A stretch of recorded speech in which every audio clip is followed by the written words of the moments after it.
बिस्मिल्लाहिर्रहमानिर्रहीम। अस्सलाम वालेकुम व्यूअर्स, उम्मीद करती हूँ आप सब खैरियत से होंगे।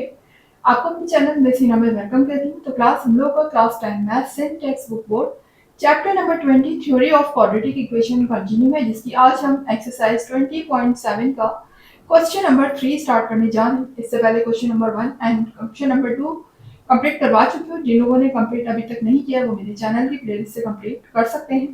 इसके अलावा उस प्लेलिस्ट का लिंक आपकी वीडियो के डिस्क्रिप्शन में भी मौजूद है, वहां से क्लिक करके भी कंप्लीट किया जा सकता है। तो आइए शुरू करते हैं फिर आज एक्सरसाइज 20.7 का क्वेश्चन नंबर 3। जी, क्वेश्चन नंबर 3 में हमारे पास दो इक्वेशन गिवन है और दोनों ही आप देख सकते हैं कि लीनियर इक्वेशन है, क्योंकि यहाँ पर वेरिएबल्स की जो हाईएस्ट पावर आपको नजर आ रही है वो 1 है। इस इक्वेशन में भी 1 है और इस इक्वेशन में भी 1 है। तो यहाँ पर अगर आप देखें तो जाहिर है कि दोनों में से कोई भी इक्वेशन ऐसी नहीं है कि जिनको हम ऐड या सब्ट्रैक्ट करके किसी एक वेरिएबल को कैंसिल कर सकें। ऐसा पॉसिबल इसमें नजर नहीं आ रहा है। हाँ, लेकिन हम ये कर सकते हैं, सब्स्टिट्यूशन मेथड हम इस पे अप्लाई कर सकते हैं कि एक इक्वेशन से हम एक वेरिएबल की वैल्यू निकालें और उसे दूसरी इक्वेशन में पुट करने के बाद दूसरे वेरिएबल की वैल्यू फाइंड कर लें। ठीक है, लेकिन अब मसला ये है कि यहाँ पर हमें ये देखना होगा कि इक्वेशन कौन सी इजी है, जहां से इजीली हम जो है वो एक्स या वाई के जो है वो सिंगल रख के बाकी चीजों को उधर शिफ्ट करके हम उसकी वैल्यू फाइंड कर लें।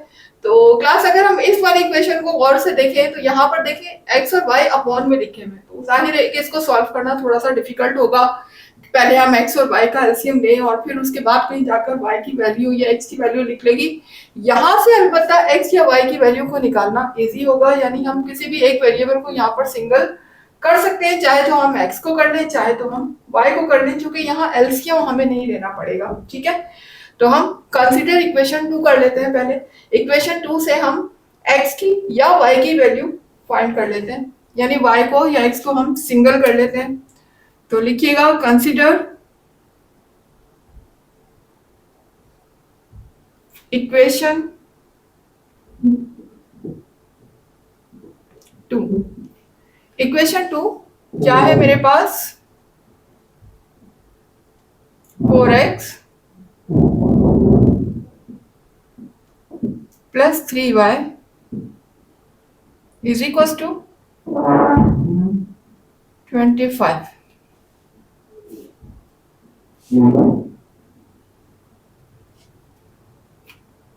अभी देखिएगा यहाँ पर अगर मैं यहाँ से x की वैल्यू निकालती हूँ तो मुझे y को उधर शिफ्ट करना होगा, या फिर अगर मैं y को सिंगल रखने की कोशिश करती हूँ तो फिर मैं x को उधर शिफ्ट कर देती हूँ। तो ये अब आपकी मर्जी है, आप दोनों में से किसी को भी उधर शिफ्ट कर देते हैं। चले हम ऐसा करते हैं, हम 4x को उधर शिफ्ट कर देते हैं, y को सिंगल कर देते हैं। ठीक है, तो मैं इधर 4x को शिफ्ट कर लेती हूँ, तो ये हो जाएगा यहाँ पर मेरे पास अब रह जाएगा 3y is equal to 25। 4x उधर जाने के बाद माइनस का हो जाएगा। ठीक है,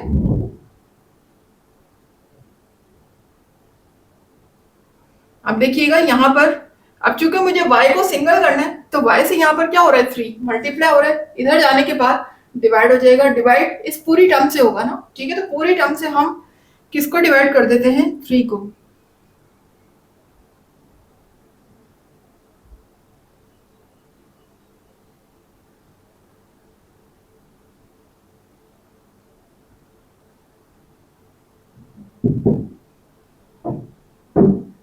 तो अब हमारे पास ये एक नई इक्वेशन बनकर आई है जो कि इक्वेशन ऑफ y कह सकते हैं, क्योंकि ये हम y के लिए हमने सॉल्व की है इक्वेशन 2 को। इसको हम नया नाम दे देते हैं इक्वेशन 3 का। ये हमारे पास इक्वेशन 3 आ गई है। ठीक है जी, अब देखिएगा इसको अगर हम इक्वेशन 1 में पुट करते हैं y की प्लेस में, तो देखिए जरा इक्वेशन 1 की सिचुएशन देखें आप। अपॉन में लिखा हुआ है y, अपॉन में लिखा हुआ है x, तो इसको वैल्यू को y को हम इक्वेशन 1 में जरूर पुट करेंगे, लेकिन उससे पहले हम इक्वेशन 1 को थोड़ा सा सिंप्लीफाई कर लेते हैं। ठीक है ना, ताकि हमारे लिए ये अपॉन वाली जो वैल्यूज है ना ये खत्म हो जाए, कि ये जो x और y जो हमें अपॉन में आ रहे हैं ना यहाँ पर डिवाइड में, तो उसको पहले डिवाइड को खत्म करने के लिए हमें पहले इक्वेशन 1 को क्या करना पड़ेगा, सिंप्लीफाई करना पड़ेगा।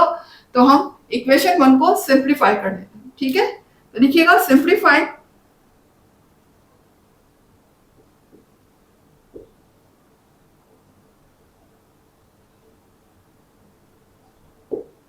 इक्वेशन 1। इक्वेशन 1 को हम सिंप्लीफाई कर रहे हैं, तो यहां देखिएगा 4/x है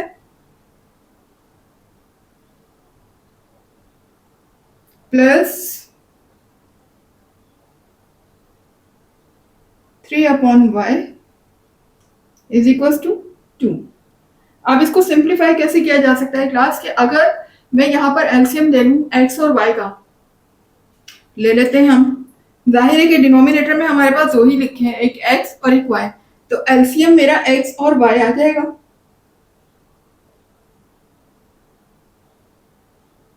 ठीक है, ये मैंने एलसीएम ले लिया यहाँ पर x और y। ठीक है, यहाँ इक्वल टू 2 लिखा हुआ है जी। अब जरा देखिएगा, अगर हम यहाँ पर x और y वेरिएबल को हम एलसीएम ले चुके हैं, ठीक है, तो उसके बाद अब हमें करना क्या है कि यहाँ पर अगर हम x और y को देखें इसके डिनोमिनेटर में, तो x से x क्या हो जाएगा, कैंसिल हो जाएगा, ठीक है ना। और यहाँ पर क्या रिमेनिंग होगा, सिर्फ y, क्योंकि अभी टेबल नहीं है कि हमें यहाँ टेबल पढ़ना है इतने टाइम के ये आ जाए, ऐसा कुछ नहीं है। जब भी वेरिएबल का हम लेते हैं एलसीएम, तो इसी तरीके से एक वेरिएबल को नीचे से कैंसिल कर देते हैं, जो यहाँ पर बचता है वो उसके न्यूमिनेटर से मल्टीप्लाई हो जाता है, यानी x से x कैंसिल हो जाएगा, तो y यहाँ पर रिमेनिंग है, तो y इसके न्यूमिनेटर से मल्टीप्लाई हो जाएगा, यानी हम इसको 4 से मल्टीप्लाई कर देंगे तो ये हो जाएगा 4y। इसी तरह यहाँ देखिएगा y से y कैंसिल हो जाएगा, और जो x हमारा रिमेनिंग होगा वो मल्टीप्लाई इसके न्यूमिनेटर यानी कि 3 से हो जाएगा, तो ये हो जाएगा 3x। ठीक है, अब ये तो हमने एलसीएम ले लिया। उसके बाद देखें ये जो एक्स वाई मेरा लिखा हुआ है, अगर मैं इस एक्स वाई को यहां से शिफ्ट करके यहां ले जाऊं, तो यहां पर ये डिवाइड हो रहा है, यहां आने के बाद मल्टीप्लाई हो जाएगा, तो कर लेते हैं 4y प्लस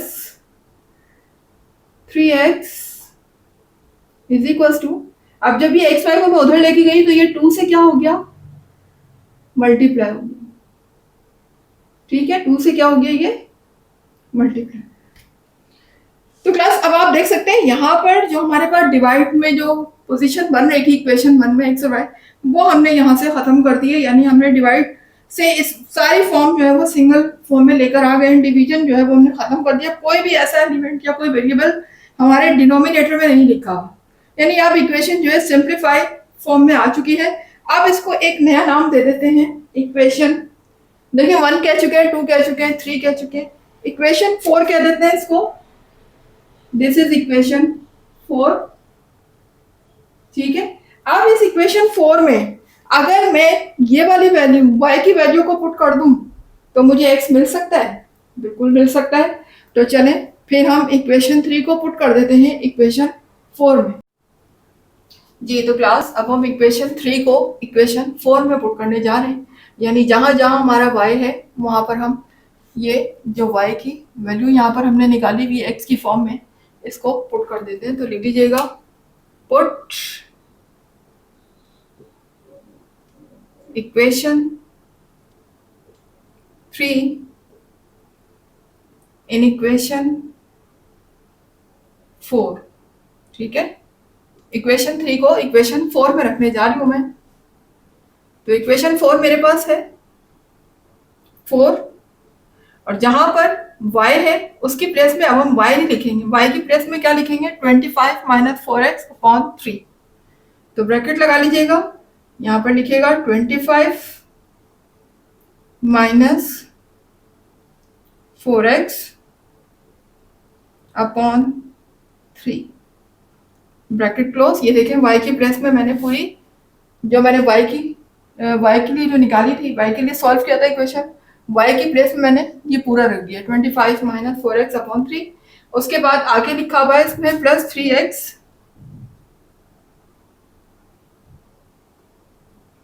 फिर आगे देखिएगा plus 2x,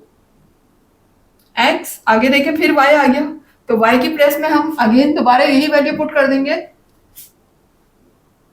25 minus 4x upon 3 bracket close. देख लें जहां जहां y था वहां मैंने y की वैल्यू पुट कर दी, या यूं कहते हैं y की इक्वेशन पुट कर दी। ठीक है जी। अब देखिएगा यहां पर देखें ये कैंसिल तो नहीं हो रहा है क्योंकि न्यूमिनेटर में 4 लिखा हुआ है, डिनोमिनेटर में 3 लिखा हुआ है, दोनों किसी भी एक टेबल में नहीं आते हैं। तो ऐसी सूरत में मैं ऊपर न्यूमिनेटर को 4 से मल्टीप्लाई कर देती हूँ। तो 425 से क्या होते हैं 100 हो जाएंगे, यहां हो जाएगा 100, 425 सा 100 माइनस 4 4 सा 16, 16x अपॉन में क्या लिखा हुआ है 3। ठीक है, उसके बाद यहां लिखा हुआ है प्लस 3x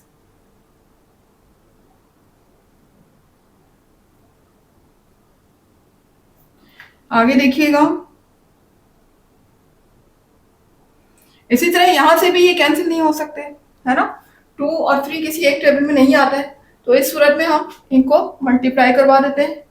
तो 2 को 25 से मल्टीप्लाई करेंगे तो क्या हो जाएगा 50 हो जाएगा।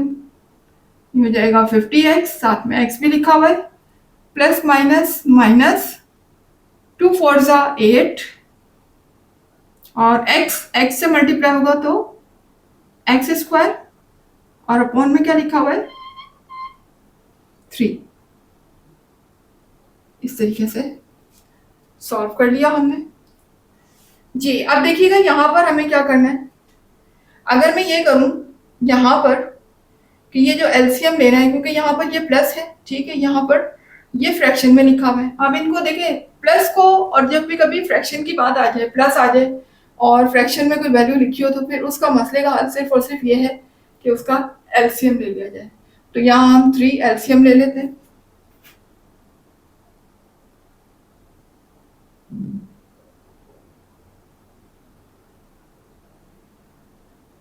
मैंने 3 एलसीएम ले लिया, ठीक है। उसके बाद देखिएगा यहाँ पर मुझे 3 का टेबल इतना पढ़ना है कि मुझे 3 मिल जाए। तो जाहिर है 3 को 1 टाइम पढ़ूंगी मैं। कितने टाइम पढ़ूंगी 1 टाइम, ठीक है।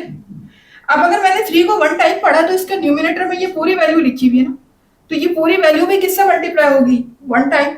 यानी यूं समझ लीजिए कि ये पूरी चीज जो ब्रैकेट के अंदर है इसको भी हमने किससे मल्टीप्लाई करना है 1 से करना है, क्योंकि इसका डिनोमिनेटर 1 से मल्टीप्लाई हुआ है, ठीक है। इसी तरह यहाँ देखें, यहाँ अपॉन में क्या लिखा हुआ है। अब इसके अपॉन में कोई नहीं है नंबर, तो इसका मतलब यहाँ पर 1 लिखा हुआ है, ठीक है। ये बात पता है आपको।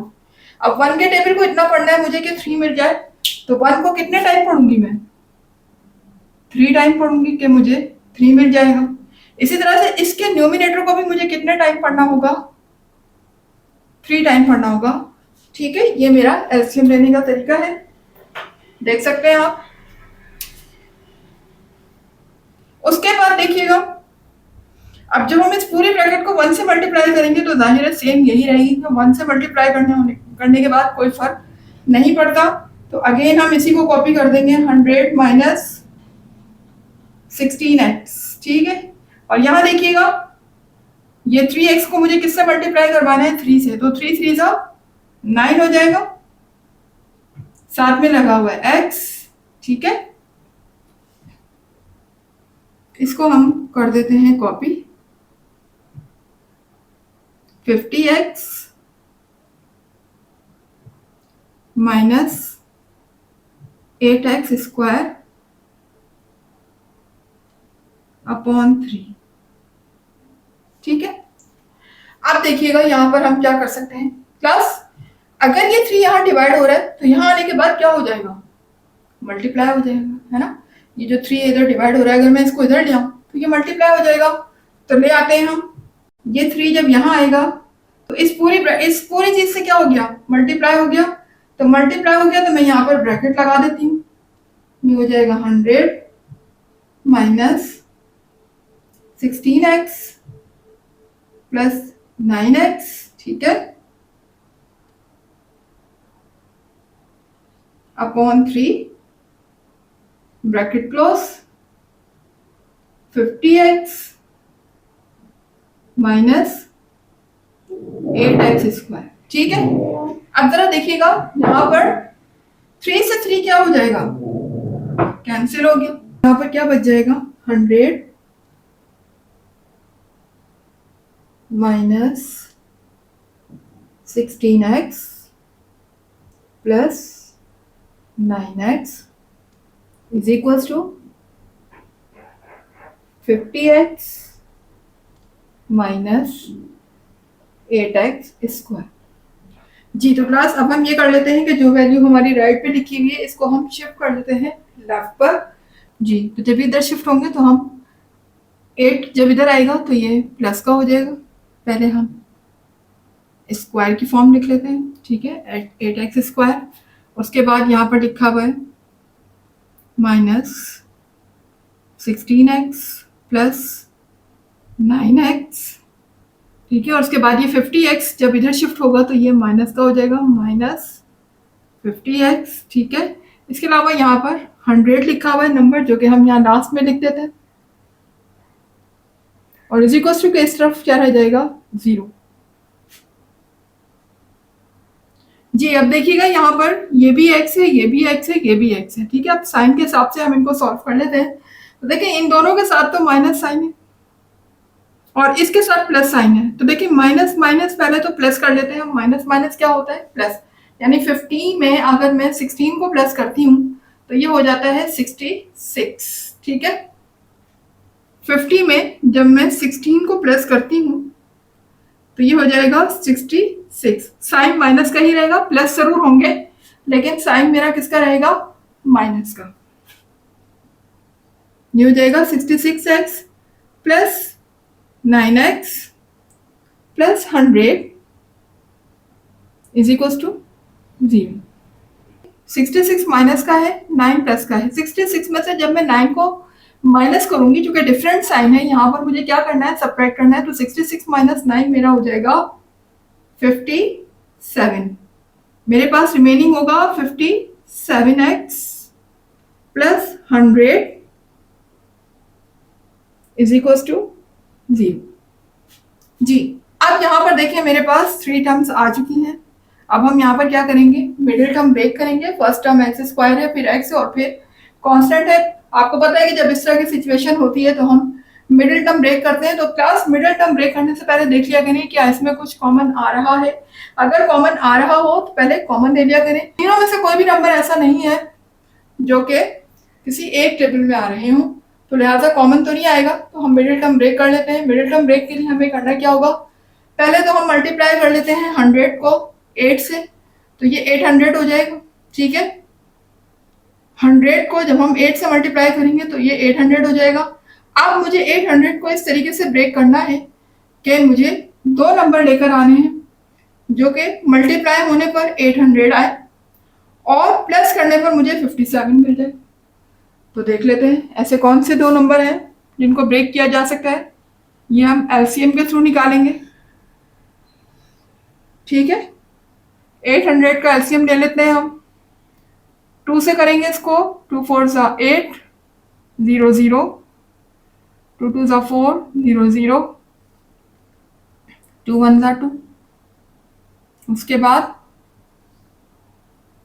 250 ज़ा 100, फिर 225 ज़ा 50, 5 5 ज़ा 25,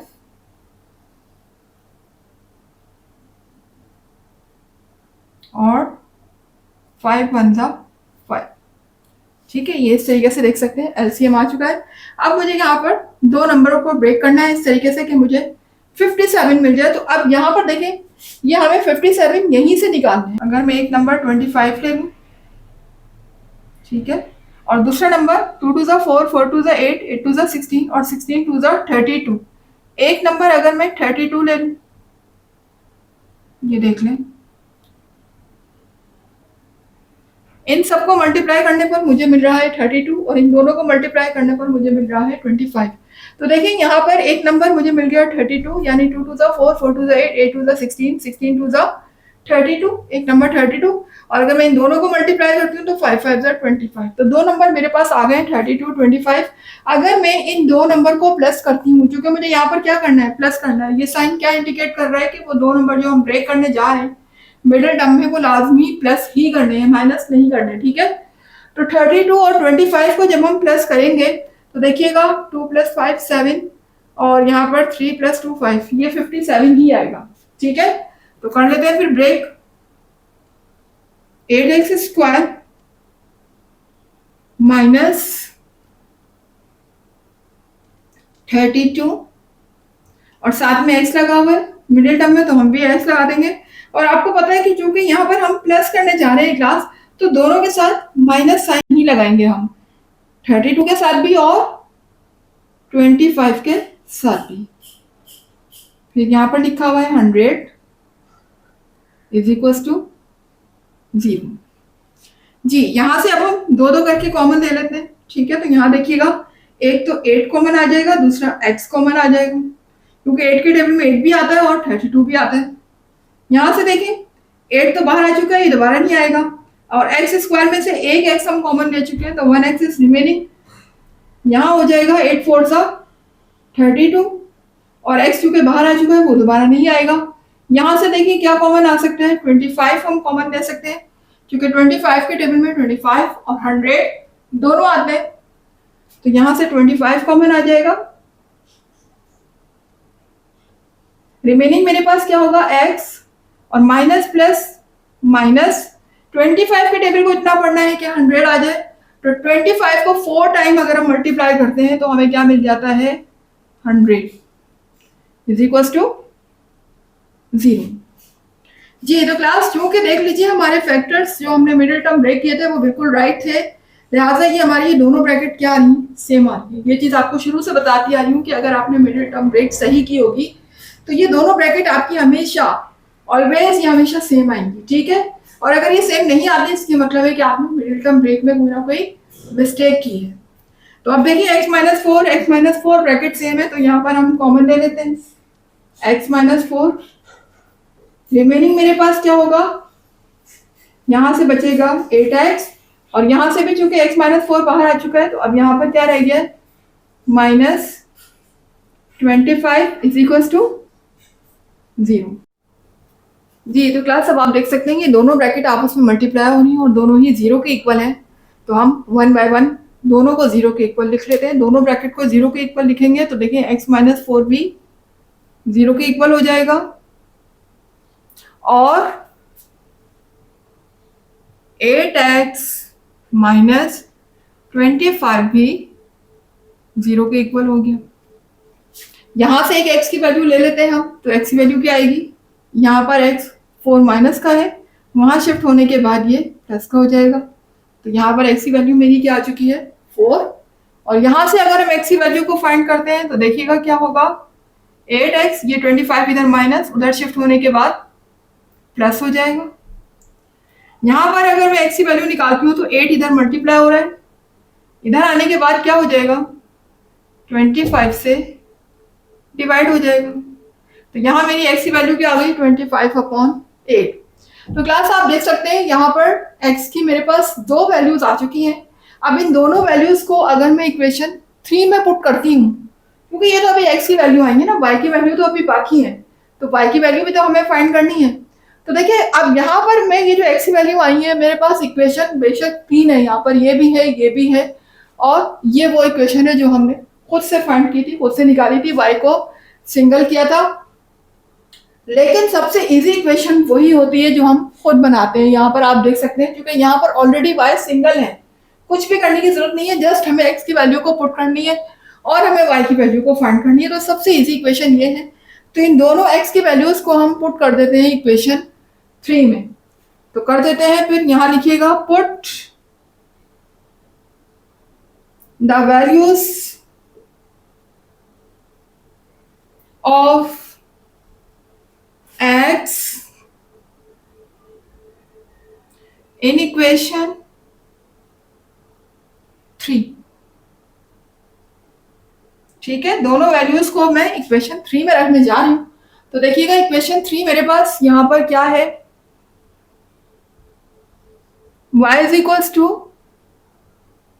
25 माइनस 4x अपॉन 3। ठीक है, अगर मैं यहाँ पर x की वैल्यू को रखती हूँ, ये जो मैंने फाइंड की थी 4, यहाँ मैं x की प्लेस में रख लेती हूँ 4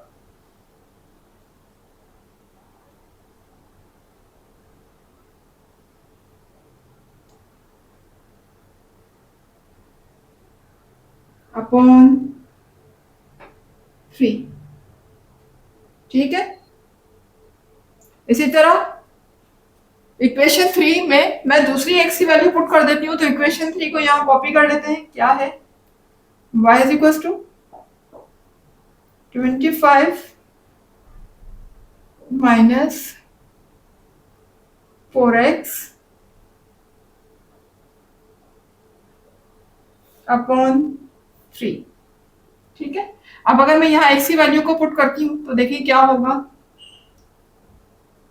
y is equal to 25 minus 4, x की प्लेस में हम रखेंगे 25 अपॉन 8।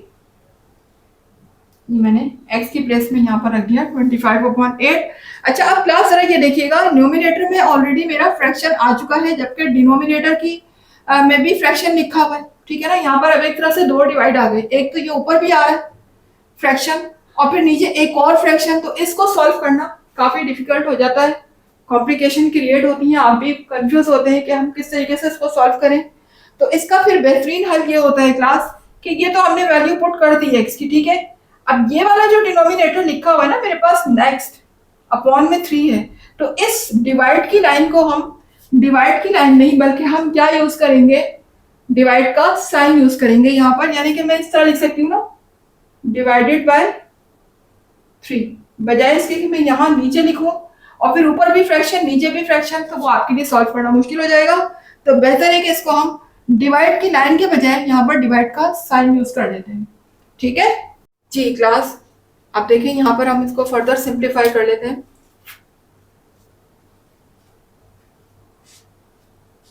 -25 माइनस 4 4 16 हो जाएगा अपॉन 3। ठीक है, यहाँ देखिए 25 में से जब हम 16 को माइनस करेंगे तो मेरा रिमेनिंग होगा 9, ये हो जाएगा 9 अपॉन 3। यहाँ पर हम कैंसिल कर देंगे कि 3 के टेबल को इतना पढ़ना है कि 9 आ जाए, तो ऑफकोर्स 3 1 3, 3 3 9। तो यहाँ पर मेरी y की वैल्यू क्या आ गई, 3 आ गई। इसी तरह से यहाँ से भी हम y की वैल्यू फाइंड कर लेते हैं, तो देख लेते हैं यहाँ पर क्या आएगा, 25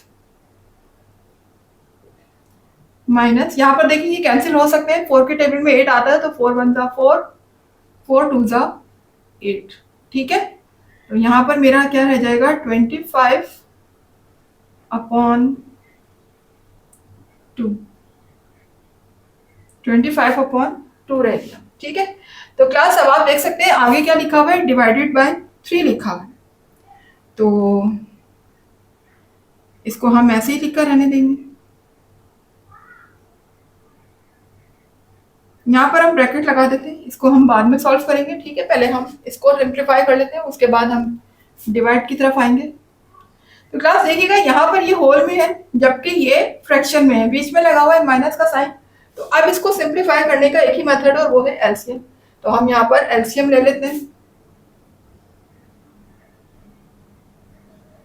जी। एलसीएम क्या आएगा यहाँ पर, एलसीएम 2 आएगा। देखिए इसके डिनोमिनेटर में तो 2 लिखा हुआ और इसके डिनोमिनेटर में कोई नंबर नहीं है, तो हम क्या सपोज करेंगे कि 1 है, 1 ही होता है। ठीक है, जब डिनोमिनेटर में कोई नंबर नहीं होता तो हम 1 ही लेते हैं। उसके बाद देखिएगा यहाँ पर अब हमें टेबल को पढ़ना है इतना कि हमें 2 मिल जाए। किसके टेबल को पढ़ना है, डिनोमिनेटर के, यानी कि 1 के टेबल को इतना पढ़ना है कि 2 आ जाए। तो 1 को मैं कितने टाइम, 2 टाइम मल्टीप्लाई करूंगी, तो जाहिर है इसका न्यूमिनेटर भी 2 टाइम मल्टीप्लाई हो जाएगा।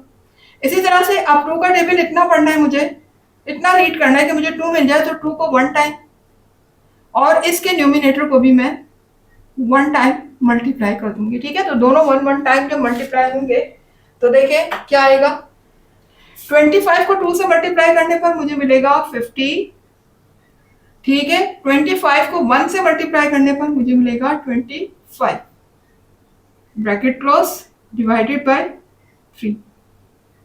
अब देखिए यहाँ अगर मैं 50 में से माइनस करती हूँ 25 को, तो क्या आ जाएगा, 50 माइनस 25 मेरा रिमेनिंग होगा 25, और साइन प्लस की आएगी क्योंकि ग्रेटर नंबर के साथ प्लस साइन लगा हुआ है, डिवाइडेड बाय 2 हो जाएगा। अब इस डिवाइड साइन को मैं कन्वर्ट कर सकती हूँ मल्टीप्लाई में, तो ये मल्टीप्लाई में कन्वर्ट हो जाएगा। अब जब मल्टीप्लाई में कन्वर्ट होने के बाद क्या होता है क्लास, की बात आपको पता होनी चाहिए कि जब हम मल्टीप्लाई बनाते हैं तो ये वैल्यू पलट जाती है, यानी न्यूमिनेटर डिनोमिनेटर और डिनोमिनेटर न्यूमिनेटर बन जाता है। तो इसके डिनोमिनेटर में क्या लिखा हुआ है, 1, 1 ऊपर आ जाएगा और 3 नीचे चला जाएगा।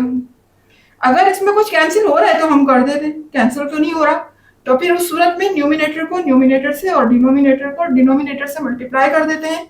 तो देखिएगा यहाँ पर क्या होगा, 25 को 1 से मल्टीप्लाई करेंगे तो 25 ही हो जाए, 25 हो जाएगा, और 2 को 3 से मल्टीप्लाई करने पर क्या होगा, 2 3 जा 6 हो जाएगा। इस तरह से y की वैल्यू मेरे पास क्या आ गई, 25/6। तो मेरा सॉल्यूशन सेट देखिए यहाँ पर क्या बनेगा,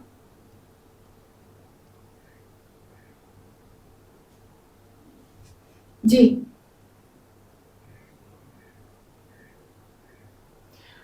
यहां पर देखिएगा पहले हमने x की वैल्यू को क्या रखा, 4 रखा, तो x की वैल्यू 4 रखने पर मुझे क्या मिली, 3 मिली y की वैल्यू। तो यहाँ पर x की वैल्यू 4 और y की वैल्यू क्या आ चुकी है, 3, कॉमा सेकेंड वैल्यू मेरी x की क्या थी, 25/8, 25/8 वैल्यू रखने पर y मुझे क्या मिला, 25/6।